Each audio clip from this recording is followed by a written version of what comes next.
ಸೇನಾ ವಾಹನ ಒಂದು ಕಾಶ್ಮೀರದ ದೊಡಾ ಜಿಲ್ಲೆಯಲ್ಲಿ ನಿಯಂತ್ರಣ ತಪ್ಪಿ 250 ಅಡಿ ಆಳಕ್ಕೆ ಬಿದ್ದೋಗಿ 13 ಜನ ಯೋಧರು ಸತ್ತಿದ್ದಾರೆ. ಬಹಳ ದೊಡ್ಡ ದುರಂತ, ಬೇಜಾರಾಗ್ತಾ ಇತ್ತು ಆ ದೃಶ್ಯಗಳನ್ನು ನೋಡ್ತಿದ್ದಾಗ.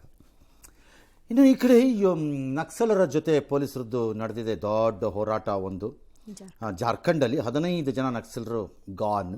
ಅದರಲ್ಲಿ 1 ಕೋಟಿ ಬಹುಮಾನ ಇದ್ದಂಥ most wanted fellow Patiram Manjhi alias Analda ಕೂಡ ಇದ್ದಾರೆ. ಭಾರೀ ಕಾರ್ಯಾಚರಣೆ, ವಿಪರೀತ ಶಸ್ತ್ರಾಸ್ತ್ರಗಳನ್ನೆಲ್ಲ ವಶಪಡಿಸ್ಕೊಂಡಿದ್ದಾರೆ. ಮುಂದುವರಿದ ಬಲಿ ಅಷ್ಟೇ. ಯಾರು ಹಿಂದೆ ಉಳಿದಿದ್ದಾರೆ ನಾವು ಬರಲ್ಲ ಅಂತ ಅವ್ರು ಇದನ್ನು ಅನುಭವಿಸ್ಬೇಕಾಗತ್ತೆ. ಎಸ್, ಕಮ್ಯುನಿಸ್ಟ್ಗಳು ಹೇಳ್ಬೋದು, ನಗರದ ಕಮ್ಯುನಿಸ್ಟ್ಗಳು, ನಕ್ಸಲ್ಗಳು, ನಾವು ಒಬ್ಬೊಬ್ಬರೂ ನಕ್ಸಲರಾಗುತ್ತೇವೆ ಅಂತ. ಎಲ್ಲಿ? ಬರೀ ಕೈ ಎತ್ತೋ ಜಾಗದಲ್ಲಿ ಮಾತ್ರ, ಅಲ್ಲಿಗೆ. ಆಮೇಲೆ ಯಾವಾಗ ಸರ್ ನೀವು ಫಾರೆಸ್ಟ್ಗೆ ಹೋಗೋದು? ಅದು ಬೇರೆ, ವಿಂಗೇ ಬೇರೆ, ಹಿಂಗೆ ಬೇರೆ. ಎಸ್. ಕೋಮುದ್ವೇಷ ಭಾಷಣ ಹಿನ್ನೆಲೆಯಲ್ಲಿ ಕಲ್ಲಡ್ಕ ಪ್ರಭಾಕರ್ ವಿರುದ್ಧ ಪುತ್ತೂರು ನಗರ ಠಾಣೆಯಲ್ಲಿ ಎಫ್ಐಆರ್ ಆಗಿದೆ. ಇನ್ನೊಂದು ಕಡೆಯಲ್ಲಿ ಉಡುಪಿ ಪರ್ಯಾಯ ಮಹೋತ್ಸವದಲ್ಲಿ ಮಾತನಾಡಿದಂತಹ ರಮಾನಾಥ್ ರೈ ದೇವಸ್ಥಾನದಲ್ಲಿ ಕೇಸರಿ ಧ್ವಜ ಹಾರಿಸಬಾರ್ದು, ಎಲ್ಲೂ ಹಾರಿಸಬಾರ್ದು ಅಂತ ಕರೆ ಕೊಟ್ಟಿದ್ದಾರೆ. ನಿಮ್ಮ ಮನೆ ಆಸ್ತಿನ ದೇವಸ್ಥಾನ ರಮಾನಾಥ್ ರೈದು? ನಿಮ್ಮ ತಂದೆ ಕಟ್ಟಿರೋ ದೇವಸ್ಥಾನದಲ್ಲಿ ಹಾಕಬೇಡಪ್ಪ, ನೀ ಯಾರು ಹೇಳಕ್ಕೆ ಅಂತ ಕೇಳಬೇಕು ಯಾವನಾರ ಒಬ್ಬ. ಆಲ್ ರೈಟ್, ಆ ರೂಲನ್ನು ತಂದು ಬಿಡೋಣ. ಅದೇ ನಿಯಮ ಎಲ್ಲ ಕಡೆ ಧ್ವಜಗಳಿಗೂ ಬಂದ್ಬಿಡ್ಬೇಕಂಗಾರೆ ಹಾಗೆ ಹೆಂಗಿರುತ್ತೆ ಸ್ಕೀಮು? ಕೇಸರಿಗೆ ಮಾತ್ರ ಯಾಕೆ? ಕೇಸರಿಗೆ ಮಾತ್ರ ಯಾಕೆ ಹೇಳ್ಬಿಟ್ಟ ತಕ್ಷಣ ಮಾಡಿಬಿಡ್ಬೇಕಂತೆ. ಹಿಂಗೆ ಆಡ್ಕೊಂಡಿರೋದಕ್ಕೇನೆ ಗೆಲ್ಲಲ್ಲ, ನೆಕ್ಸ್ಟು ಗೆಲ್ಲಲ್ಲ, ಹಿಂಗೆ ಆಡ್ಕೊಂಡಿರಿ. ಬೆಂಗಳೂರಿನ ಕೆಂಪೇಗೌಡ ವಿಮಾನ ನಿಲ್ದಾಣದಲ್ಲಿ ದಕ್ಷಿಣ ಕೊರಿಯಾ ಮೂಲದ 35 ವರ್ಷದ ಮಹಿಳೆಗೊಬ್ಬ ಕಿರುಕುಳ ಕೊಟ್ಟಿದ್ದಾನೆ. ಏರ್ಪೋರ್ಟ್ ಅಧಿಕಾರಿ ಅಂತ ಹೇಳ್ಕೊಂಡು ಬ್ಯಾಗೇಜ್ ಚೆಕ್ ಮಾಡ್ತೀನಿ ಅಂತ ಅವನು ಬ್ಯಾಗೇಜ್ ಚೆಕ್ ಮಾಡೋಕ್ಕೆ ಆ ಹೆಣ್ಮಗಳಿಗೂ ಬುದ್ಧಿ ಬೇಡವಾ? ಚೆಕ್-ಇನ್ ಆಗಿ, ಸೆಕ್ಯೂರಿಟಿ ಚೆಕ್-ಇನ್ ಆಗಿ ಒಳಗೆ ಬಂದಾಗಿದೆ ಅವಳು. ಆಮೇಲೆ ಏನು ಅವ್ನು ಬ್ಯಾಗ್ ಏನು ಚೆಕ್ ಮಾಡಿದ್ರೆ ಹೇಳೋದಲ್ಲ, ಯಾವನ ನೀನು ಬ್ಯಾಗ್ ಚೆಕ್ ಮಾಡೋಕ್ಕೆ ಸೆಕ್ಯೂರಿಟಿ ಚೆಕ್ ಎಲ್ಲ ಆದಮೇಲೆ ಅಂತ ಸೌಂಡ್ ಬರ್ತಾ ಇದೆ, ನಾವು ಚೆಕ್ ಮಾಡಬೇಕು. ಅದನ್ನು ಪೊಲೀಸ್ನವ್ರು ಕರಿತೀನಿ ನಡಿ ಅಂತ ಅಂದ್ಬಿಟ್ಟು ಪೊಲೀಸ್ನವ್ರ ಹತ್ರಕ್ಕೆ ಹೋಗ್ಬೇಕು. ಅದು ಬಿಟ್ಬಿಟ್ಟು ಟಾಯ್ಲೆಟ್ ಕರ್ಕೊಂಡು. ಆಯ್ತು, ಹೋಗಿ ಲೈಂಗಿಕ ಕಿರುಕುಳ ಕೊಟ್ಟಿದ್ದಾನೆ ಕಚಡ ಅವನು, ಯಾವನೋ ಯೂಸ್ಲೆಸ್ ಫೆಲೋ. ಏನೋ ಅವನ ಹೆಸರು ಏನೋ ಅಫ್ಘಾನ್ ಅಹಮದ್ ಅಂತೆ. ಅವನು ಕರ್ಕೊಂಡೋಗಿ ಕೋರ್ಟ್ ಕಳಿಸಿ ಕೊಟ್ಟಿದ್ದಾನೆ. ಹಂಗೆ ಕ್ವಾಟ್ ಮೂತಿ ಕೊಡಬೇಕಾಗಿತ್ತು, ಅಲ್ಲಲ್ಲೇ ಎಲ್ಲ ಹೆಂಗಸ್ರು ಮುಂದೆ ನಿಲ್ಲಿಸ್ಬಿಟ್ಟು ಹೊಡಿಬೇಕು. ಪೊಲೀಸರು ಈ ಮಧ್ಯೆ ಅವನು ಯಾವನ ಬ್ರೆಜಿಲಿಂದ ಬಂದಿದ್ದಾನಂತೆ ಪ್ರಯಾಣಿಕ. 38 ಕೋಟಿ ಮೌಲ್ಯದ ಹೆರಾಯಿನ್, ಕೊಕೇನನ್ನೇನೋ ಸೀಸ್ ಮಾಡ್ಕೊಂಡಿದ್ದಾರೆ.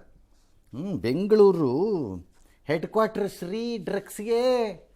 ಕಾಂಗ್ರೆಸ್ ಅವ್ರು ಹೇಳ್ತಿದ್ರಲ್ಲ ಬುರ್ಡೆ, ಬೆಂಗಳೂರು ಇಸ್ ಹೆಡ್ ಕ್ವಾರ್ಟರ್ಸು. ಇವತ್ತೆಲ್ಲ ಬಂದಿದೆಯಲ್ಲ ರಿಪೋರ್ಟಲ್ಲಿ, ಬೆಂಗಳೂರು ಸೆಕೆಂಡು ಪ್ರಪಂಚಕ್ಕೇನೆ ಮೋಸ್ಟ್ ಕಂಜೆಸ್ಟೆಡ್ ಸಿಟಿ ಅಂತಲ್ಲ ಬಂದಿದೆಯಲ್ಲ.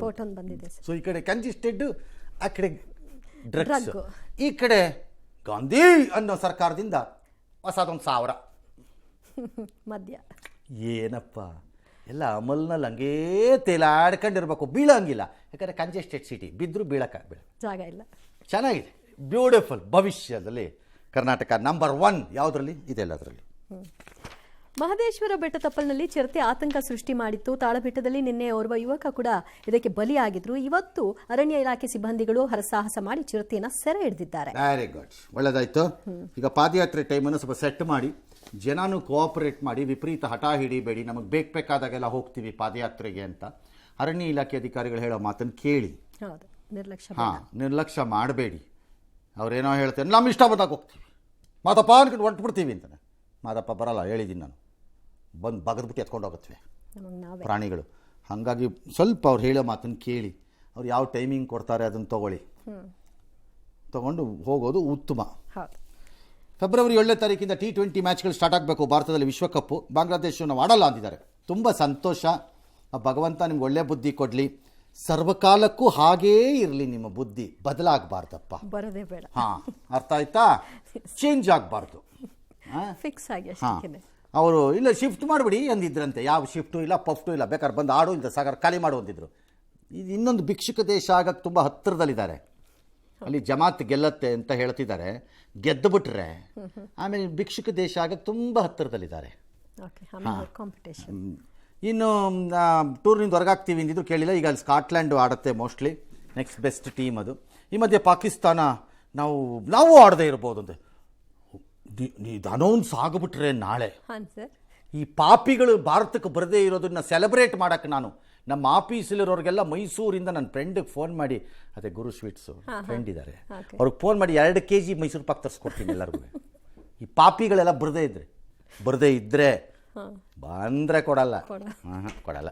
ಜೀನಿ ಸ್ಲಿಮ್ ತಗೊಳಕ್ಕೆ ಸ್ಟಾರ್ಟ್ ಮಾಡಿದ್ನೋ ಅವಾಗ ಮಂತ್ಲಿ ಪೀರಿಯಡ್ಸ್ ಆಗ್ತಾ ಇದ್ದೀನಿ. PCOD ಪ್ರಾಬ್ಲಮ್ ನಾರ್ಮಲ್ ಆಗಿದೆ, ಥೈರಾಯ್ಡ್ ನಾರ್ಮಲ್ ಆಗಿದೆ. ಪೀರಿಯಡ್ಸ್ ಎಲ್ಲ 6 ಮಂತ್ ಆದ್ರೂ ಆಗ್ತಾ ಇದ್ದಿಲ್ಲ, ಇವಾಗ ರೆಗ್ಯುಲರ್ ಪೀರಿಯಡ್ಸ್ ಆಗ್ತಾ ಇದೆ. ಜೀನಿ ಸ್ಲಿಮ್ ನ ಯೂಸ್ ಮಾಡಿ 8 ತಿಂಗಳಲ್ಲಿ 55 kg ಸಣ್ಣ ಆಗಿದ್ದಾರೆ. ಜೀನಿ ಸ್ಲಿಮ್ ತಗೊಳ್ಳಿ, ಬೇಗ ಸಣ್ಣ ಆಗ್ತೀರಾ, ಫ್ಯಾಟ್ ಲಾಸ್ ಆಗ್ತದೆ. ಜೀನಿ ಸ್ಲಿಮ್ ನ ಯೂಸ್ ಮಾಡಿ 100% ಯಾವುದೇ ಸೈಡ್ ಎಫೆಕ್ಟ್ ಇಲ್ದಂಗೆ ಸಣ್ಣ ಆಗ್ತೀರಾ. ಗದಗ ಜಿಲ್ಲೆ ಲಕ್ಕುಂಡಿನಲ್ಲಿ ಉತ್ಖನನ ಕಾರ್ಯ ಮುಂದುವರಿಸಿದ್ದಾರೆ. 7ನೇ ದಿನ.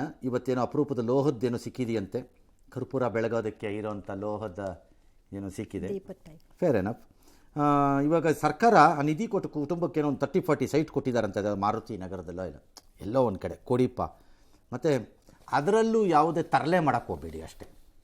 ತರಲೆ ಮಾಡೋದು, ಗಿಂಜೋದು ಅಂದ್ರೆ ಗೊತ್ತಲ್ಲ, ಆ ಥರ ಗಿಂಜಬೇಡಿ. ಸ್ವಲ್ಪ ಧಾರಾಳವಾಗಿರಿ. ನಿಮ್ಮ ತಾತ ಮನೆ ಗಂಟೇನು ಹೋಗಲ್ಲ. ಹಾಂ, ಕೊಡಿ ಆಯ್ತಲ್ಲ. ಆಮೇಲೆ ಶಾಸಕರಂತಂದ್ರೆ ಮನೆ ಕಟ್ಟಿಸ್ಕೊಡ್ತೀವಿ ಅಂತ ಹೇಳಿದಂತ ಅದನ್ನು ಮಾತ್ರ ಕಟ್ಟಿಸ್ಕೊಡಿ. 1 ವರ್ಷ ಆದಮೇಲೆ ಶಾಸಕರು ಅಂತ ಇನ್ನೂ ಮನೆ ಆಗದ ಆ ಕುಟುಂಬ ಅಂತ ನಮ್ಮ ಕೈಲಿ ಸ್ಟೋರಿ ಹಾಕ್ಸಂಗೆ ಮಾಡಬೇಡಿ ದಯವಿಟ್ಟು. ಅದನ್ನು ಮಾಡಬೇಡಿ. ಆ ಮಗುಗೇನೋ ಉಚಿತ ಶಿಕ್ಷಣ ಕೊಡ್ತಾರಂತೆ, ಕೊಡಿ. ಪ್ಲಸ್ ಕಾಸು ಕೊಡಬೇಕು ಪಾಟೀಲ್ರೆ, ಅದು ಬೇರೆ. ಹಂಗಾಗಲ್ಲ, ಕಾಸು ಕೊಡ್ಬೇಕು. ಈಗ ಆ ಜಾಗ ಬಿಟ್ಟಿದ್ದಾರೆ, ಅದಕ್ಕೆ ಬದಲಿ ಜಾಗ ಅಷ್ಟೇ, ಕಾಸು ಬೇರೆ. ಎಸ್. ಕರ್ನಾಟಕ ಸಿವಿಲ್ ಸೇವಾ ಹುದ್ದೆಗಳ ನೇಮಕಾತಿಗೆ ಎಲ್ಲಾ ವರ್ಗದ ಅಭ್ಯರ್ಥಿಗಳಿಗೆ 5 ವರ್ಷ ವಯೋಮಿತಿ ಸಡಿಲಿಕೆಗೆ ಸಚಿವ ಸಂಪುಟ ಒಪ್ಪಿಗೆಯನ್ನು ಕೊಟ್ಟಿದೆ. ಇನ್ನು ರಾಜ್ಯದ 22 ಹಿಂದುಳಿದ ಹಾಗೂ ದಲಿತ ಮಠಗಳಿಗೆ ಬೆಂಗಳೂರು ನಗರ ಹಾಗೂ ಉತ್ತರ ತಾಲೂಕಿನ ದಾಸನಪುರ ಹೋಬಳಿಯಲ್ಲಿ ಜಾಗ ಮಂಜೂರಾತಿಗೆ ಸಂಪುಟ ಸಭೆ ಒಪ್ಪಿಗೆ ಸೂಚಿಸಿದೆ. ಅಂದ್ರೆ ಈ ಸಾಮಾನ್ಯ ಅಭ್ಯರ್ಥಿಗಳಿಗೆ 35 ವರ್ಷ 40 ಮಾಡ್ತಾರಂತೆ ಸರ್ಕಾರಿ ಹುದ್ದೆಗ ಅಪ್ಲಿಕೇಶನ್ ಹಾಕಕ್ಕೆ. ಈ SC ಇದು ಪರಿಶಿಷ್ಟ ಜಾತಿ ವರ್ಗದಕ್ಕೆ 38 43 ಮಾಡ್ತಾರಂತೆ. ಹಿಂಗೇ ಮಾಡ್ಕೊಂಡು ಹೋಗ್ಬಿಟ್ಟು 59 11 ತಿಂಗಳು ಮಾಡಿಬಿಟ್ರೆ ಯಾಕೆ ಸರ್? ಟಕ್ಕಂತ ರಿಟೈರ್ ಆಗ್ಬಿಡ್ಬೋದು 1 ಮಂತಲ್ಲಿ. ಹೋಗ್ತಾನೆ ಏನಾದ್ರು ಒಂದು ನಿಯಮ ಮಾಡ್ಕೊಳ್ರಪ್ಪ ಇದಕ್ಕೆ. There has to be some sense of balance of age. ಸರ್ಕಾರಿ ಹುದ್ದೆಗೆ ಬರೋವಾಗ ಆ ರೀತಿ ವಿಪರೀತ ಮೆಚೂರ್ಡ್ ಆಗಿರೋ ಮೈಂಡ್ಗಳು ಮತ್ತು ಬಾಡಿನ ತರಬಾರ್ದು. ಅಂದರೆ ನಾನು ಪಾಪ ಇಲ್ಲಿ ಸಿಗೋರ್ಗೆ ಸಿಗಬಾರ್ದು ಅನ್ನೋದು ಕೇಳ್ತಿಲ್ಲ. You need to have some strategy of percentages. ಇದನ್ನು ಮಾಡಿದ್ರೂ ಈ ವರ್ಷದಿಂದ ಒಳಗಿರೋದವ್ರಿಗೆ ಯುವಕರಿಗಿಷ್ಟು ಇವ್ರಿಗಿಷ್ಟು ಅಂತ ಆ ಥರ ಏನಾದ್ರು ಮಾಡಿ. ಸುಮ್ಮನೆ ಎಲ್ರಿಗೂ ಹಂಗೆ ಮಾಡಬೇಡಿ. Because your public service has to have some ಇದಿರಬೇಕು ಅದರಲ್ಲಿ. ಏನಪ್ಪ ನಮ್ಗೆ ಗೊತ್ತಿಲ್ಲ, ನಿಮ್ಮ ಇಷ್ಟಪ್ಪ. ಮಣಿಪುರದಲ್ಲಿ ಮತ್ತೆ ಉದ್ವಿಗ್ನವಾಗಿದೆ. ಅಲ್ಲಿ ಶಾಂತಿಯುತವಾಗಿತ್ತು ಕುಕ್ಕಿ ಮತ್ತು ಮೈತೆ. ಇದೀಗ ಅದು ಯಾವುದೋ ಒಂದು ಒಬ್ಬರನ್ನ ವ್ಯಕ್ತಿನ ಕರ್ಕೊಂಡು ಕಿಡ್ನಾಪ್ ಮಾಡಿ ಗುಂಡು ಹೊಡೆದು ಸಾಯಿಸಿದ್ದಾರೆ. ಅದು ಕ್ಯಾಮ್ರಾ ತೆಗಿತಾ ಇದ್ದಾಗ. ಈಗ ಮತ್ತೆ ಹತ್ಕೊಂಡಿದೆ ಗಲಾಟೆ. ಬಂದೋಬಸ್ತೇನೋ ಮಾಡಿದಾರಂತೆ, ಏನಪ್ಪ ಕತೆ ಗೊತ್ತಿಲ್ಲ. ಅದೇನೋ ಭೋಜಶಾಲಾ ನೋಡಿ. ಮಧ್ಯಪ್ರದೇಶದ ಧಾರ್ ಜಿಲ್ಲೆಯ ವಿವಾದಿತ ಭೋಜಶಾಲಾ ಸಂಕೀರ್ಣದಲ್ಲಿ ನಾಳೆ ಬಸಂತ ಪಂಚಮ ದಿನವಾಗಿರೋದ್ರಿಂದ ಸೂರ್ಯೋದಯದಿಂದ ಸೂರ್ಯಾಸ್ತದವರೆಗೆ ಪ್ರಾರ್ಥನೆ ಸಲ್ಲಿಸೋದಕ್ಕೆ ಕೋರ್ಟ್ ಮೊರೆ ಹೋಗಿದ್ರು. ಕೋರ್ಟ್ ಈಗ ಅನುಮತಿಯನ್ನ ಕಳಿಸಿದೆ. ಇಬ್ಬರು ಹಿಂದೂ ಮುಸ್ಲಿಂ ಅದಲ್ರಿ. ಶುಕ್ರವಾರ ಆಕ್ಚುಲಿ ಹಿಂದೂ ಮುಸ್ಲಿಮರಿಬ್ಬರೂ ಪೂಜೆ ಮಾಡುವ ಜಾಗ. ಅಲ್ಲಿ ಬೇರೆ ಬೇರೆ ಮಾಡ್ಕೋತಾ ಇದ್ರು. ಈ ಸರಿ ಅದು ಒಂದೇ ದಿನ ಬಂದು ಸಗಲಾಕೊಂಡ್ಬಿಟ್ಟಿದೆ. ಅದಕ್ಕೆ ಸುಪ್ರೀಂ ಕೋರ್ಟ್ಗೆ ಹೋಗಿದ್ರು. ಈ ಕೋರ್ಟ್ ಹಂಗೆ ಮಾಡಿದ್ದಾರೆ. ಇಬ್ಬರಿಗೂ ಡಿವೈಡ್. ಬೀದರಲ್ಲೂ ಇಲ್ಲ ಅದೇ ಥರ ಒಂದು ಇರಬೇಕಲ್ಲ. ಅವ್ರು ಬಂದು ಅವರೊಂದು ಪೂಜೆ ಮಾಡ್ತಾರೆ, ಇವರೊಂದು ಪೂಜೆ ಮಾಡ್ತಾರೆ. ಈ ಥರ ಏನೋ ಒಂದು ಇದೆ ಅಲ್ಲಿ. ಏನೇ ಅದನ್ನು ಮಾಡಿದ್ದಾರೆ. ಈಗ ನೋಡಬೇಕು ಮುಂದಿನ ಯಾವ ಅದು ಹೇಗೆ ಮಾಡ್ತಾರೆ ಎತ್ತ ಅಂತ. ಜಿಲ್ಲಾಡಳಿತ ನಿರ್ಧಾರ. We will see. ಓಕೆ.